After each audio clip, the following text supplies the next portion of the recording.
উচ্চ শিক্ষিত কৰি যদি চৰকাৰী চাকৰি টকা দি ল'ব লাগে তাতকৈ আৰু অন্যায় যুৱ সমাজৰ বাবে একোৱেই হ'ব নোৱাৰে।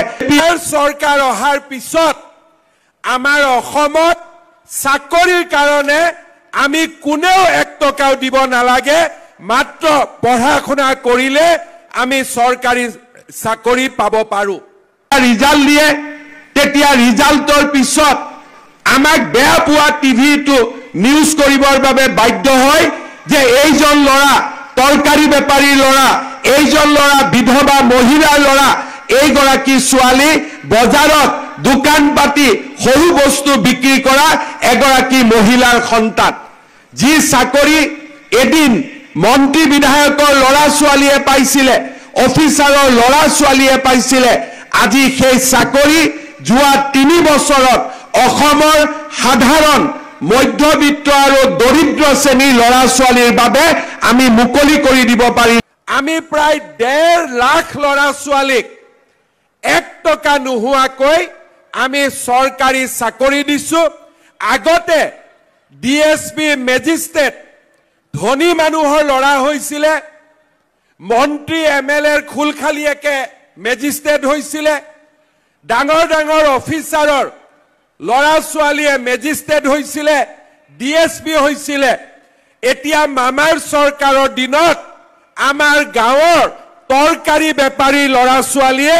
ACS হয়, মেজিষ্ট্ৰেট হয়, DSP হয়, চব্জি বেপাৰী ল'ৰা ছোৱালী, ঠেলা চালক ৰিক্সা চালকৰ ল'ৰা শিক্ষক শিক্ষয়িত্ৰী হয়, চৰকাৰী চাকৰি পায়। আজি আমাৰ সন্মুখত এটা উজ্জ্বল এপইণ্টমেণ্ট কৰা APSCৰ চেয়াৰমেন ৰাকেশ পালক যদি 1 কোটি টকা নিদিয়ে আমাৰ ল'ৰা ছোৱালীয়ে মেজিষ্ট্ৰেট চাকৰি পাব নোৱাৰে, DSP চাকৰি পাব নোৱাৰে, ইন্সপেক্টৰ অফ স্কুল বা 3য় 4ৰ্থ বৰ্গৰ চাকৰিৰ দামো 10 লাখ 15 লাখ টকালৈকে বৃদ্ধি পাইছিলে। 2015 চনত যেতিয়া কংগ্ৰেছৰ লাষ্ট বছৰ আছিলে, সেই সময়ত চাকৰিৰ বজাৰত একোটা চাকৰিৰ মূল্য 1 কোটি টকালৈকে আগবাঢ়িছিলে। সেই সময়ত নিযুক্তি পোৱা বহুত অফিচাৰৰ লগত যেতিয়া মই কথা পাতো, বহুত কৰ্মচাৰীৰ লগত মই যেতিয়া কথা পাতিলে মই তেওঁলোকক বুজি পোৱা হৈছিলো যে এওঁৰ নিযুক্তি ৰাকেশ পালৰ দিনত হৈছে, গতিকে বেছিকৈ কথা বতৰা পাতি বিশেষ একো লাভ নহয়, এওঁৰ পৰা ৰাইজৰ কাম বিশেষ নোলাব। এনেকুৱা পৰিৱেশ হৈছিলে যে ইন্সপেক্টৰ অফ স্কুলছৰ মই মিটিং পাতো, মিটিঙত মই সুধো যে আপোনালোকে প্ৰত্যেক কথাতে টকা লয় কিয়? তেতিয়া মোক কয় যে ছাৰ 20 লাখ টকা দি চাকৰি লৈছো, সুদত টকা আনিছো, গতিকে টকা মাৰিব লাগে, টকাটো ঘূৰাই দিব লাগে, গতিকে টকা যদি নলওঁ আমি কেনেকে সুদত টকা ঘূৰাই দিম? এইটো আছিল অসমৰ পৰিৱেশ। আৰু আমাৰ চৰকাৰী কৰ্মচাৰীসকলক আপোনালোকে যেতিয়া কেতিয়াবা অফিচত যায়, 2-এজন অফিচাৰৰ ওপৰত কৰ্মচাৰীৰ ওপৰত যেতিয়া আপোনালোকৰ খং উঠে, কথাই কথাই টকা খোজে, আপোনালোকে মাত্ৰ গুগল কৰিব তেওঁৰ নিযুক্তি কোন চনত হৈছিলে, বাকি আৰু একো উত্তৰ নালাগে। নিযুক্তিৰ বছৰটোৱে গোটেই প্ৰশ্নৰ উত্তৰ আমাৰ সন্মুখলৈ আহি পৰিব, বেলেগ আৰু একোৱে কৰিব নালাগে। এনেকুৱা এটা অসমৰ পৰিৱেশ আছিল। যেতিয়া APSCৰ ৰিজাল্ট দিয়ে, তেতিয়া ৰাতিপুৱাৰ পৰা গধূলিলৈকে টিভিত বহি লৈ মানুহে হিচাপ দিয়ে, অমুক মন্ত্ৰীৰ খুলখালিয়েক, অমুক MLAৰ ঘৈণীয়েক, অমুক মন্ত্ৰীৰ ভতিজাক, অমুকজন বিষয়াৰ খুলখালিয়েক, এইবিলাক লিষ্ট ওলাইছিলে। এইটো আছিলে অসমৰ বাস্তৱ। আৰু এই নিৰ্মাণ কোনে কৰিছিলে? যেতিয়া আমাৰ অসমত কংগ্ৰেছ দলৰ চৰকাৰ আছিলে, চাকৰিৰ এখন বজাৰ খুলি অসমৰ নৱপ্ৰজন্মক ধ্বংস আৰু হত্যাৰ ফালে লৈ গৈছিলে। মই বহু সময়ত কওঁ, ড্ৰাগছ খুৱাই মানুহক ধ্বংস কৰিব নালাগে, মদ খুৱাই ধ্বংস কৰিব নালাগে, উচ্চ শিক্ষিত কৰি যদি চৰকাৰী চাকৰিত টকা দি ল'ব লাগে, তাতকৈ আৰু অন্যায় যুৱ সমাজৰ বাবে একোৱেই হ'ব নোৱাৰে। আহে আৰু পেপাৰৰ প্ৰতি পৃষ্ঠাত APSCত চাকৰি দিয়াৰ বাবে কিমান কোটি টকা ঘোষ দিব লাগিছিলে তাৰ বাতৰি আহিছিলে আজি আমি নতুন অসমৰ নিৰ্মাণ কৰিছো এতিয়া অসমৰ প্ৰতিদিনে সোশ্যাল মিডিয়া টেলিভিছনত বাতৰি কাকতত ইচ্ছা নাথাকিলেও আমাৰ মানুহে দেখুৱাবলৈ বাধ্য হয় যে দুখীয়া ঘৰৰ ল'ৰা ছোৱালীয়ে এটকা নিদিয়াকৈও চৰকাৰী চাকৰি পাইছে আজি লিখিবলৈ বাধ্য হয় যে নিযুত মইনা আঁচনিৰ পৰা অমুক পোৱা নাই অমুকে পাইছে তাৰ মানে স্বীকাৰ কৰে যে এতিয়া অসমত আন্দোলনৰ বতাহ নাই এতিয়া অসমত নিযুত মইনাৰ বতাহ চলিছে আজি স্বীকাৰ কৰে যে এতিয়া অসমত হত্যা আৰু হিংসা নাই আমাৰ জাগিৰোডত 30,000 কোটি টকাৰে সেমি কণ্ডাক্টৰৰ ইণ্ডাষ্ট্ৰি আৰম্ভ হৈছে আজি আমাক বেয়া পোৱা মানেও স্বীকাৰ কৰিব লাগিব যে প্ৰত্যেক জিলাতেই ব্ৰহ্মপুত্ৰৰ ওপৰত আজি দলং হৈছে প্ৰত্যেক জিলাতেই আজি মেডিকেল কলেজ হৈছে প্ৰত্যেক জিলাতেই একোখনকৈ ইউনিভাৰ্চিটি নিৰ্মাণৰ আজি সপোনৰে অসমে খোজ কাঢ়িছে আমি চাওঁতে হত্যা হিংসা আন্দোলন আৰু নিৰাশাৰ অসমখনৰ পৰিৱৰ্তে আজি আমি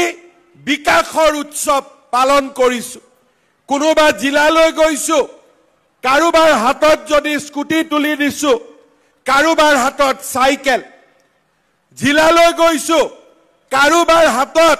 দুৰ্ভগীয়া কৃষকজনৰ হাতত মিছন বসুন্ধৰাৰে আমি মাটিৰ পট্টা তুলি দিছো আৰু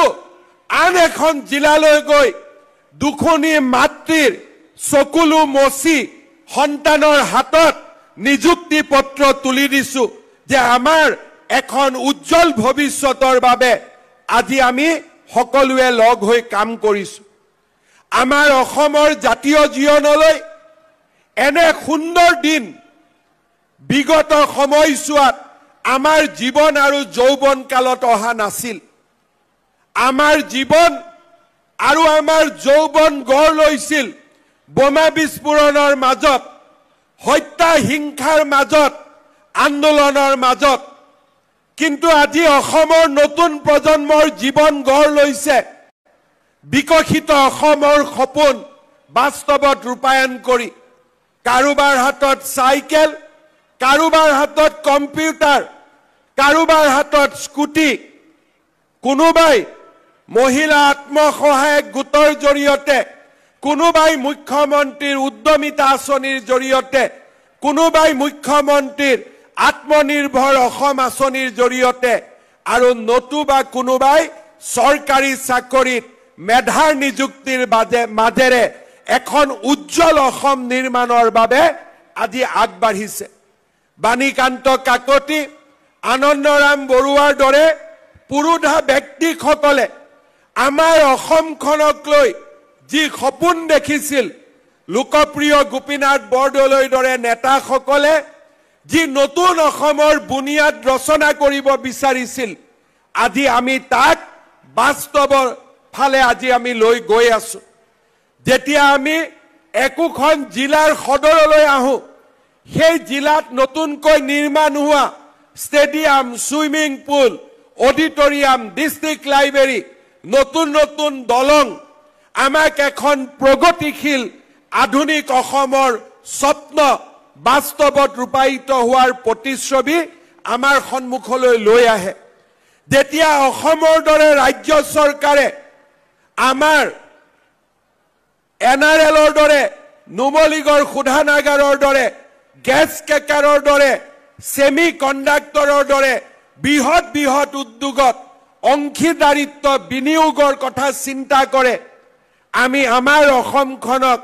এখন আত্মনিৰ্ভৰ অসম হোৱাৰ সপোন বাস্তৱত ৰূপায়িত হোৱাও আমি নিজ চকুৰে প্ৰত্যক্ষ কৰো মই বিশ্বাস কৰো আমাৰ সমাজখনত আমাৰ যুৱক সমাজৰ বাবে আমি এখন নতুন অসম নিৰ্মাণৰ বাবে যি আমি কৰ্ম যজ্ঞ হাতত লৈছিলোঁ তাৰ ফলাফল আজি ৩.৫ বছৰ পিছত আমাৰ সন্মুখত বিদ্যমান হৈছে। অসমৰ আজি চুকে কোণে মানুহে নতুন আৰু আধুনিক হোৱাৰ সপোন দেখিছে। বাল্য বিবাহৰ দৰে কুসংস্কাৰৰ পৰিৱৰ্তে